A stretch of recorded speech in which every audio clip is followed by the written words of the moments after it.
இன்று வரையும் மக்களால் கட்சியால் பாசமுடன் அழைத்த நம்மளுடைய தளபதியை இனி வெற்றி தலைவர் என்று ஒரே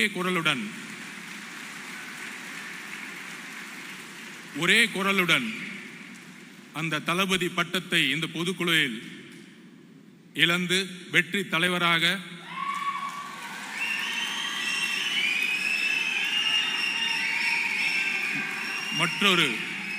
மற்றொரு தீர்மானமாக உங்கள் முன் நான் சமைக்கிறேன்.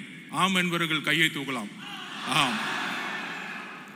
என்னுடைய தலைவர் அவர்களுக்கும் என்னுடைய அண்ணன் என்று சொல்லக்கூடிய விஜய் அண்ணா அவர்களுக்கும் என்னுடைய வணக்கம். இந்த அவையினுடைய பெயர்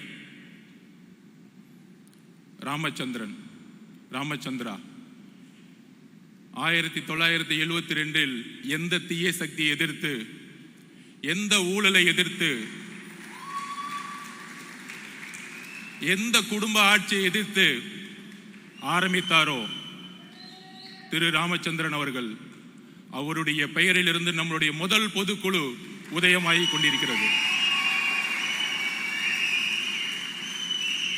என்ன ஒரு வரலாறு, என்ன ஒரு வரலாற்று இணைப்பு.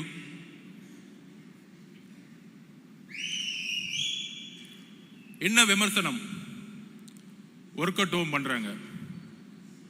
கட்சியுடைய உட்கட்டமைப்பு எந்த அளவிற்கு இந்த 2 மாதங்களில் தலைவர் அவர்களுடைய மேற்பார்வையில், இங்க இருக்கக்கூடிய எல்லாருடைய மாநில நிர்வாகிகளுடைய பார்வையில் சுமார் 2,75,000 பொறுப்பாளர்களை நியமித்து, ஒவ்வொரு நியமமும் தலைவருடைய அனுமதியுடன் நியமித்து, 70,000 பூத் கமிட்டியில் 50,000 பூத் கமிட்டியோடைய வெரிஃபிகேஷனை முடித்து, ஒவ்வொரு நொடியும் கட்சியினுடைய உட்கட்டமைப்பில் தலைவர்களுடைய பங்கெடுப்பு அபரிமிதமானது.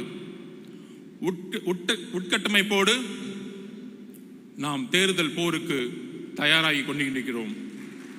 நீங்க சொல்ற மாதிரி ஒர்க் அவுட் இல்லை, உங்களெல்லாம் ரிட்டையர்மெண்ட் கொடுக்கறதுக்கு தான் ரெடி ஆகிட்டு இருக்கோம். உங்களுடைய 70 வருஷ அரசியல், உங்களுடைய ஒட்டுமொத்த மன்னராட்சி, குடும்ப ஆட்சி, 40 வருஷமா வேட்பாளர்னா இந்த அமைச்சர் பெரிய ஆளு, இந்த அமைச்சர் நிறைய செல்வாக்கு, நிறைய காசு வச்சிருக்கார், இந்த ஊழல் அரசியல் அமைச்சர்களையும் ஊழல் குடும்பத்தையும் தூக்கி எறிவதற்காக கட்சியுடைய உட்கட்டமைப்பை அமைதியாக பொறுமையாக உருவாக்கி கொண்டிருக்கிறார். கூடிய விரைவில் பொதுச் செயலாளர் அவர்கள் அறிவிப்பார்கள். கட்சியுடைய உட்டமைப்பு தமிழகமே எதிர்பார்க்கக்கூடிய ஒரு மிகப்பெரிய அதிர்வலையை உருவாக்கக்கூடிய ஒரு மாநாடை நடக்கும் பொழுது கட்சியுடைய உட்கமைப்பு எந்த அளவிற்கு 70 வருட கட்சிகளுக்கு நாம் ஒரு பெரிய சேலஞ்சா இருக்க போறோங்கிறத பதிவு செய்ய கடமைப்பட்டிருக்கிறோம்.